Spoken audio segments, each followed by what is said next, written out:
Es el momento de empezar a reflexionar. Hoy tenemos dos cerebros privilegiados en el mundo de la comunicación, del periodismo, de la lucha por los derechos civiles, y es un honor que estén compartiendo este programa, este podcast. Esteban Ibarra, presidente del Movimiento contra la Intolerancia. Bienvenido, ¿cómo estás?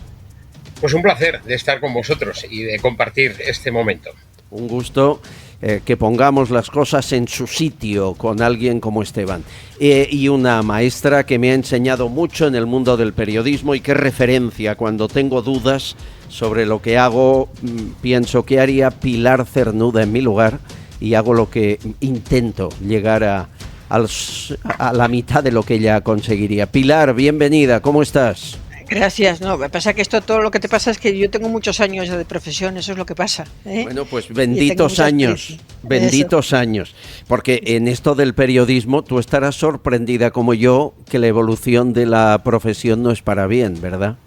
Hombre, hay de todo, ¿eh? Hay excepción, pero me Sin sorprende duda. bastante la forma de trabajo, ¿no? A mí, yo soy de las que creo que la información hay que hacerla donde se produce y hablando, o sea, yendo directamente tú allí donde se produce la información y hablando con quienes la protagonizan, ¿no? Y Claro. ahora creo que hay un exceso de buscar en las redes sociales qué es lo que pasa y evidentemente no es lo mismo.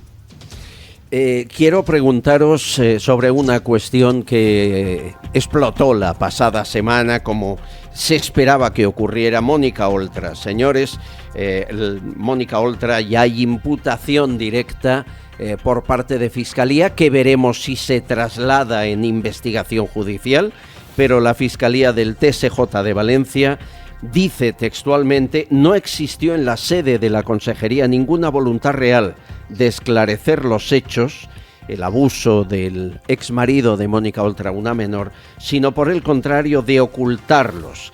Dice más el fiscal: cuando la Policía Autonómica casi por casualidad conoce los hechos, los pone en contacto con Fiscalía de Menores y abre un expediente informativo a la Consejería, que es como una instrucción judicial para desacreditar a la víctima, no para ayudarla. Es muy duro el fiscal en estas apreciaciones y habla de 13 personas del equipo de Mónica Oltra que no habrían dicho la verdad al juez para protegerla. Y lo último que les avanzo de lo que Fiscalía ha escrito: Oltra, dice Fiscalía, trazó un plan preestablecido para desacreditar a la víctima de los abusos de su exmarido. Se la podría acusar del delito de prevaricación, de abandono de menores y de omisión del deber de perseguir delitos. ¿Qué ha dicho Mónica Oltra? Esto. Així el que s'està dient és que 13 persones, cada una de son pare i de sa mare, han mentit al jutge per a protegir-me a mi.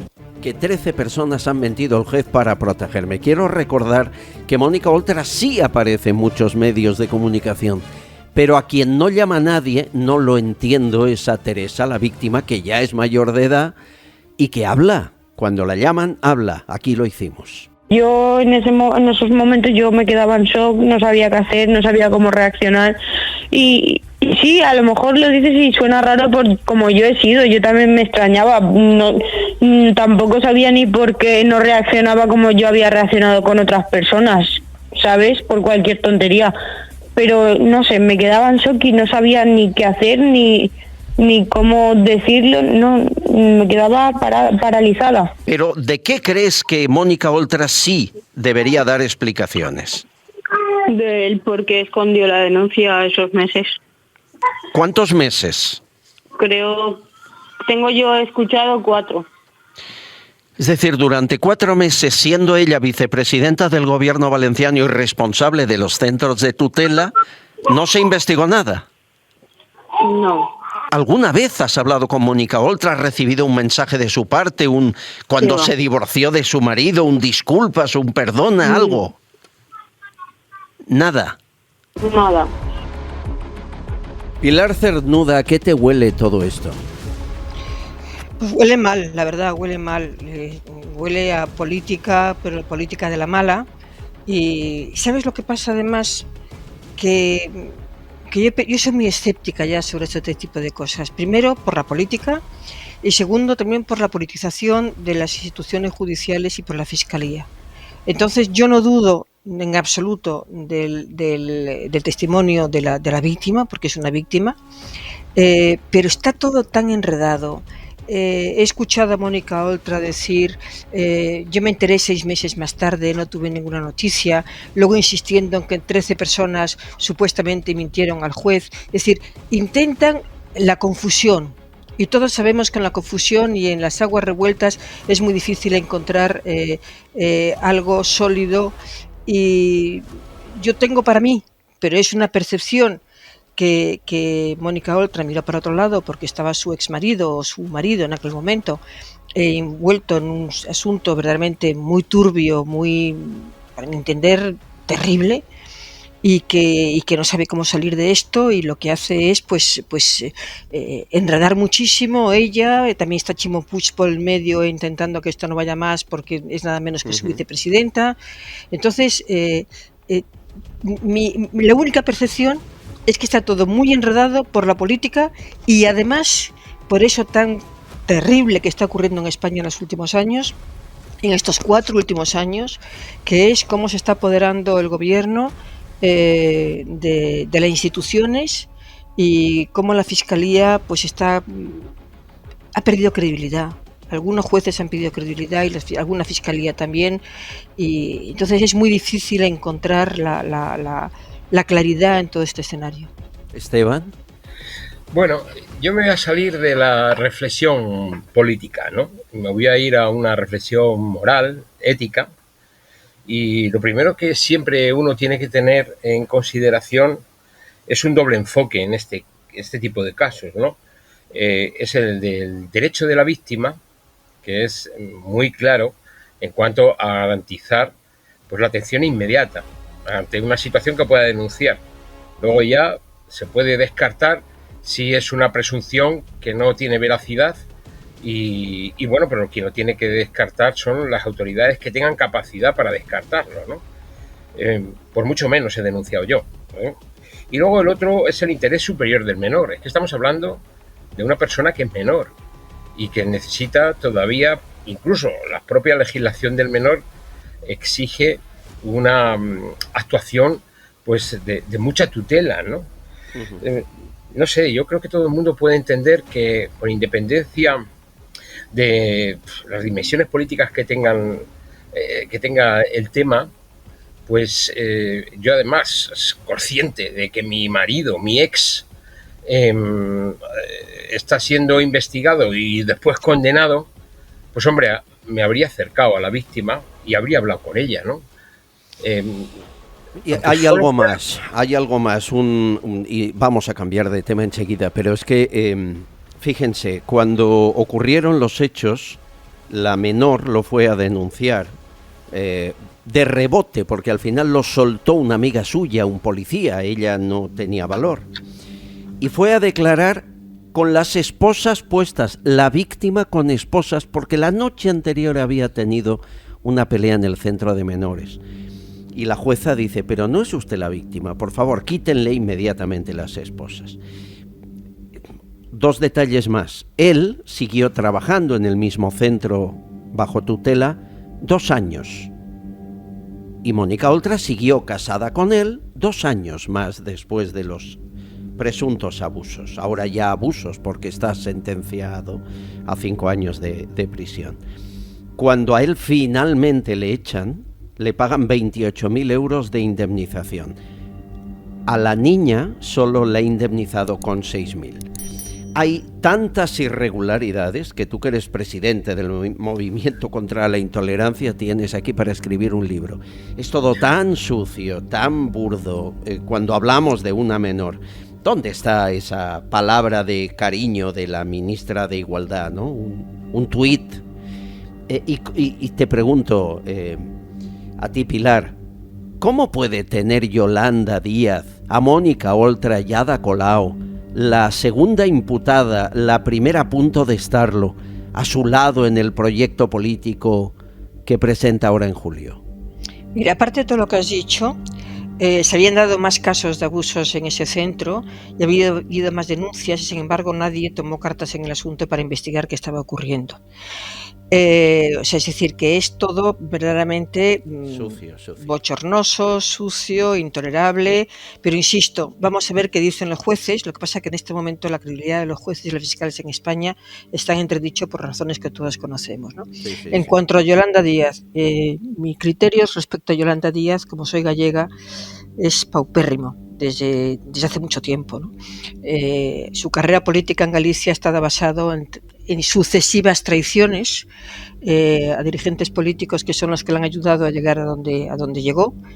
Y yo lo estoy diciendo desde el primer momento. A mí no es una persona que me inspire confianza, y en Galicia pues hace ya mucho tiempo que la gente le conoce, sobre todo cuando utilizó a alguien que está en las antípodas de lo que yo puedo defender, como es Beiras, José Manuel Beiras, pero que por hasta por su edad, fíjate, que ya debe estar cerca de los 90 años, pero por su trayectoria política, personal e intelectual durante las épocas en que determinadas trayectorias políticas te podían suponer la cárcel, pues una persona, insisto, que está en las antípodas de lo que yo lo podría defender políticamente, pero que hasta Fraga le tenía respeto y se lo tenían mutuamente, precisamente porque eran dos personas consecuentes, pues como Yolanda lo utilizó con su partido para conseguir el escaño en Madrid y luego destrozó el partido desde dentro.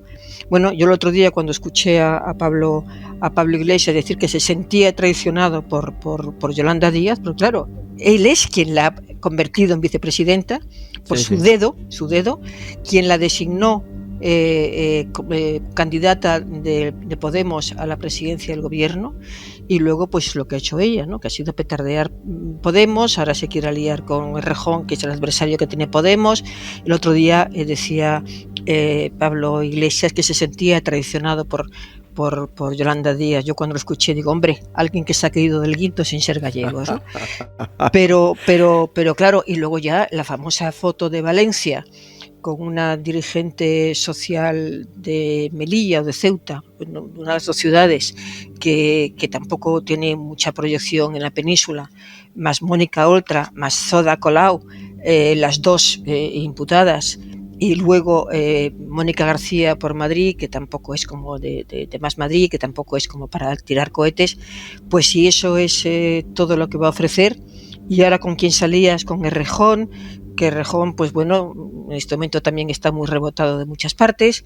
En fin, que no es una persona, por lo que he dicho, que habéis podido advertir, que no es de las que yo me inspira una confianza excesiva sobre su futuro político, que a lo mejor va a ser espléndido, pero desde luego no va a contar nunca con mi apoyo. Ay, la política, Esteban, ¿cómo es la política? Malos compañeros de viaje. Claro, yo creo que en política es muy importante elegir bien las compañías. Sin duda. Dime con quién andas y te diré quién eres, dice el refrán, el sabio refrán. Nosotros estamos llenos de sabios refranes, y hay para mucha gente y para todos, ¿no? Pero no vale todo. Yo creo que no vale todo. Debieran cualquier político, de elegir muy bien esas compañías. Ahora, yo creo que la fase en la que estamos, pues estamos viendo traiciones, como la que mencionaba Pilar ahora mismo, y que el uso sobre todo de Beiras, porque yo tampoco estaba en los esquemas político-ideológicos de Beiras, pero me pasaba lo mismo. Es decir, respetaba a este hombre, sobre todo la gente que viene de una trayectoria de lucha, que las ha pasado muy mal, que ha tenido que hacer mucho zigzag. Entonces, bueno, abusar sobre todo de la experiencia y de la sabiduría que te da la experiencia y de la referencia que te generan los años para luego hacer un daño, pues, hombre, no es de recibo. Creo que la política está llena de traiciones en estos momentos. Nos faltan gentes de principios, gentes de valores, que eso yo creo que la sociedad lo agradecería. Se puede ser mejor o peor político. Hombre, para eso están los técnicos, los gestores, los funcionarios, para aplicar las cosas, pero nos falta gente de palabra, que no cambie de la noche a la mañana, digo A y después a las horas digo B. Y bueno, donde la gente se siente bastante engañada. Tú eres hijo de la transición, Esteban.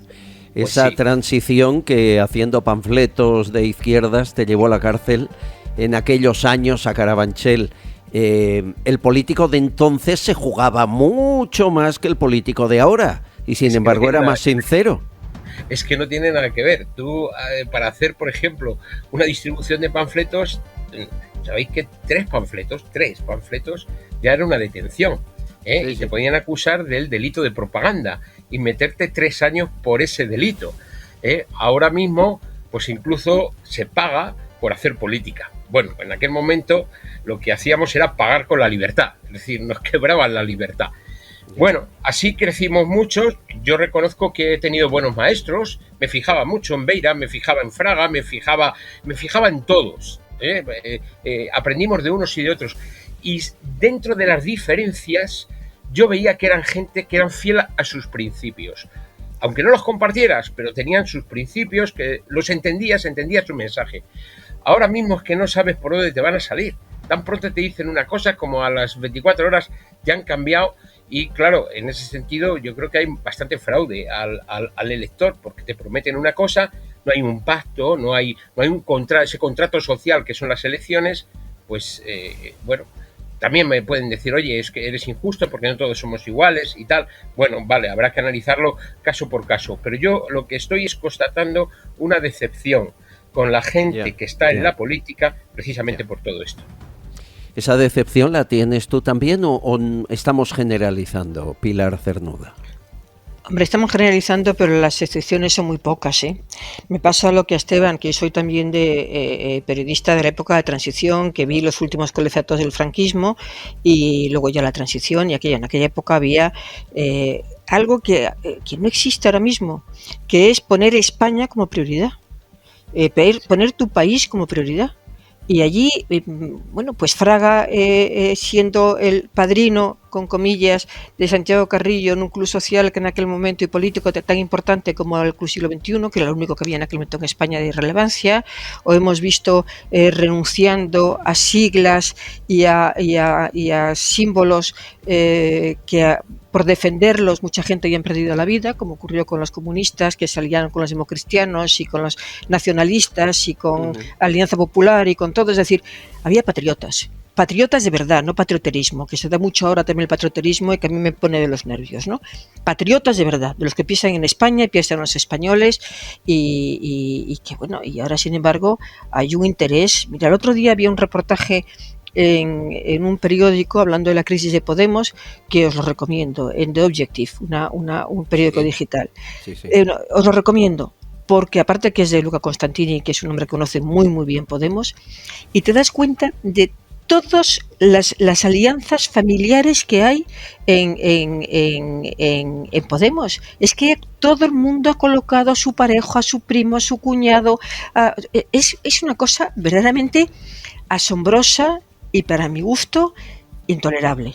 Porque están considerando, o sea, insisto, hay excepciones, pero esto que se monten partidos para que sean agencias de colocaciones de la parentela, me parece alucinante. O sea, que la señora... hay en todos los partidos, Pilar. Sí, pero en este fundamentalmente. Que la señora Montero me dé lecciones a mí, que yo nunca he levantado la bandera del feminismo, nunca, porque no hacía falta. Mi generación, las mujeres de mi generación, lo que hicimos fue, pero por convicción, el decir, oye, sin decir somos iguales que los hombres, simplemente trabajábamos para que se nos reconociera que éramos iguales que ellos. Yo cuando cuento lo que era mi vida, yo no he sido abanderada de nada, pero mi generación de mujeres, bueno, es que con todo natural decíamos, ¿cómo que yo no puedo ser notario? ¿Cómo que no puedo ir a la milicia? ¿Cómo que no puedo ser juez?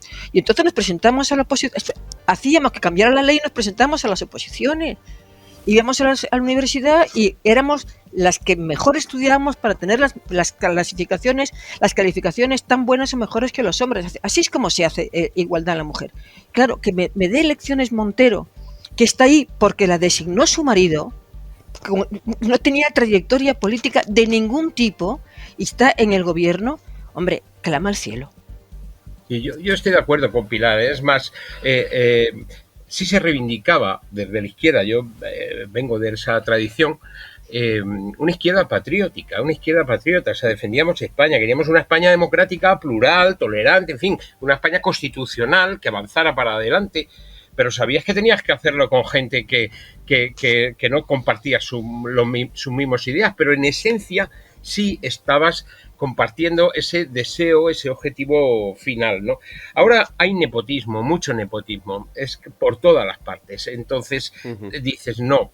En aquella época tampoco teníamos esa posibilidad de nepotismo porque lo que te podía acarrear como consecuencia es un daño familiar enorme, puedes ir reprimido en la época de la dictadura, pero también, ojo, que durante la transición fue muy duro.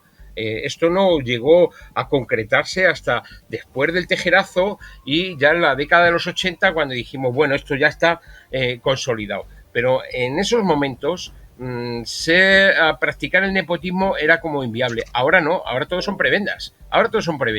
Entonces sí creo que sea necesario una mejora moral de toda la clase política, vamos.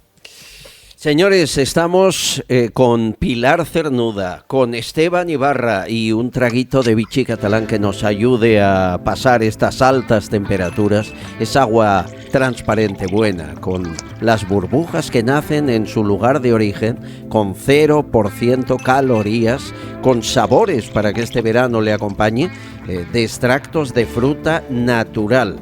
Toda la variedad la tienen en los mejores establecimientos de toda España, pero que sea vichy catalán.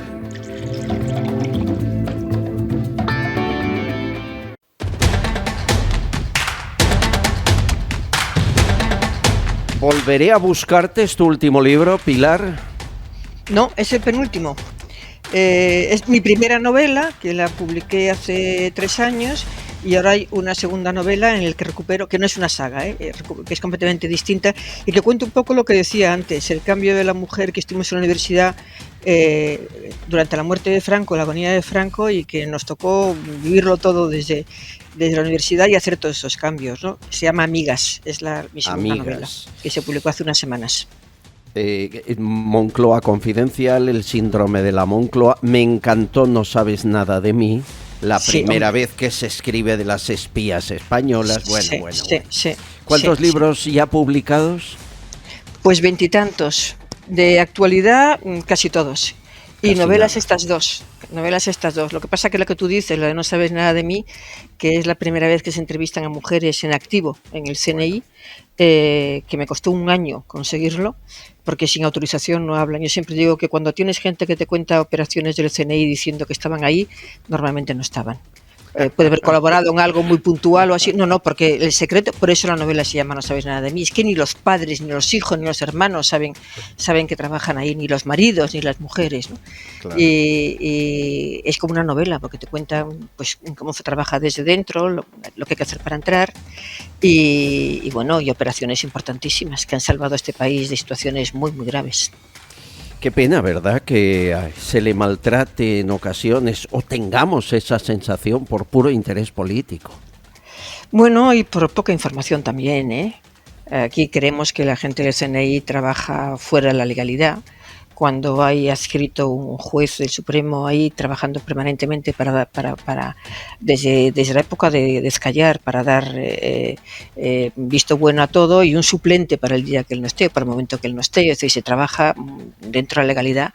Y a mí lo que me da mucha pena es que toda la peripecia de hace un par de semanas con el CNI, con la salida de Paz Esteban, de la forma que le echaron, y sobre todo con lo que ha sido meter en la Comisión de Secretos Oficiales a Bildu y a Esquerra, cuando todos sabemos que son personas que están fuera del sistema, pues eso afecta muchísimo a las comunicaciones, que son en este momento muy fluidas del CNI con los servicios más importantes de inteligencia de todo el mundo. Sin duda. Me cuentan 2 maldades de Pedro Sánchez. Quiero que me digáis si habéis recibido información al respecto. Una, que quiere ser, y además hace pasos para hacerlo, el próximo presidente del Consejo Europeo. Eso es en otoño del 2023, creo recordar. Y la segunda, y me cuesta más creerla, que estaría encantado en que le nombraran secretario general de la OTAN, y de ahí que esté forzando la máquina con las visitas, los actos de finales de este mes. ¿Te llegan esas 2 pretensiones de Pedro Sánchez, Pilar, Esteban? Bueno, vamos a ver, yo las he leído, las he escuchado, pero no lo he oído de su propia boca, ¿no?, ni de nadie de su entorno, pero lo he leído. Pero conociéndolo, que se cree que es capaz de llegar a cualquier sitio, no me chocaría que quisiera. Otra cosa es que lo consiga, porque es que él cree que su imagen internacional es absolutamente insuperable. Y sin embargo, yo que voy Tiene bastante, un alto concepto de sí mismo. De sí mismo, altísimo. Y yo que voy bastante a Bruselas y conozco a la gente, cómo se mueven las cosas en la Comisión Europea, menos en la OTAN, porque hace tiempo que no voy ni a Bruselas, al cuartel de allí, ni sobre todo a Mons, que es donde se cuece todo, en el cuartel militar. Hace tiempo que no voy, pero me da la impresión, conociendo cómo se mueven las cosas en Bruselas, que no es precisamente el líder más que provoca más entusiasmo, ¿eh? Bueno, yo también me ha pasado lo mismo, lo he leído, pero no doy crédito. Todavía tendría más posibilidades como presidente del Consejo Europeo en base a equilibrios, influencias, etcétera. Pero como secretario general de la OTAN es que se me hace muy cuesta arriba, después de la que le van a montar el próximo día 26 con una manifestación en el centro de Madrid en contra de la OTAN, y porque está habiendo ya agitación, la agitación ya la vemos, corre por las redes sociales, están las convocatorias, es decir, va a haber una gran movida anti-OTAN, que además tiene una caja de resonancia en el propio gobierno. Yo creo que los dirigentes de la OTAN y los distintos representantes de los países, pues esto no lo pasan por alto. Y no lo pasan por alto, y como uno se puede imaginar, no es de recibo que esto se premie con una Secretaría General de la OTAN. Es verdad que tuvimos a Javier Solana en la Secretaría General de la OTAN, pero yo creo que ahí lo que hubo fue incluso un reconocimiento al papel que jugó Felipe González después de OTAN de entrada no, y luego pues puso cambio de criterio, a cambio de criterio y tal. Bueno, y lo dice una persona que estaba en el otro lado, es decir, que yo en aquel momento, cosa que ahora mismo no defiendo, pero en aquel momento yo pedía claramente la no entrada en una dinámica de bloques militares, porque también decía, OTAN no, Pacto de Varsovia tampoco. Es decir, ni OTAN ni Pacto de Varsovia. Es que han pasado unos cuantos años de aquello. Hombre, desde el 80 y tantos. Mira, yo lo de Javier Solana lo viví muy, muy de cerca. Primero es lo que decía Esteban, es decir, fue una propuesta de Felipe González. Felipe González era un hombre que tenía muchísimo prestigio internacional. De hecho, cuando dejó de ser presidente de gobierno, ha intervenido en cantidad de operaciones de mediación internacionales, la mayoría de ellas discretamente, pero que, ha hecho operaciones muy importantes en Europa, en Asia, en Latinoamérica, por supuesto, pero muy, muy importantes. Él propone a Javier Solana y sobre todo la clave. Inmediatamente Estados Unidos lo convirtió en su ¿cómo se llama eso? La persona para que defendió su candidatura. Nadie será secretario general de la OTAN si no tiene el apoyo de Estados Unidos. Y me cuesta mucho. En el 23 todavía estará Biden, y me cuesta mucho creer que Biden, visto lo que hemos visto, vaya a apoyar a Pedro Sánchez. No me puedo reprimir antes de irnos. Vuestra quiniela para las elecciones andaluzas del domingo. Esteban Ibarra, ¿quién gana y cómo gobierna? Esa es la pregunta doble.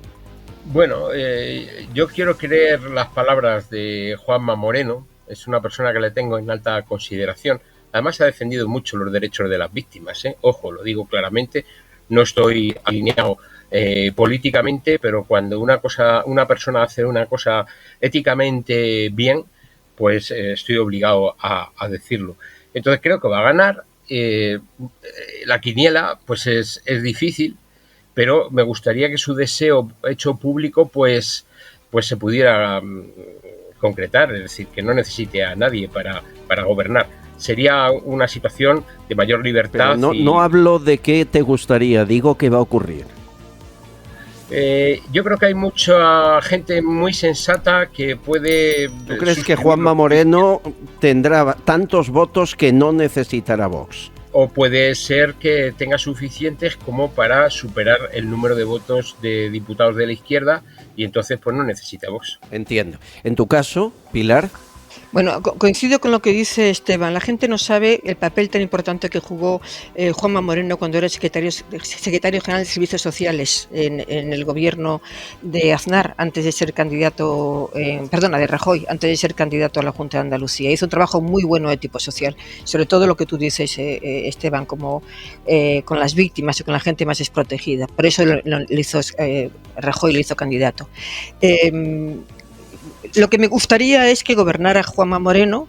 Tengo el mejor concepto de él y sobre todo yo, que soy medio andaluza porque he vivido allí muchos años, creo que ha hecho un trabajo inconmensurable. Estaba echada a perder Andalucía, la verdad. Estaba con unos índices muy por debajo de económicos y de trabajo muy por debajo del resto de España, ¿no?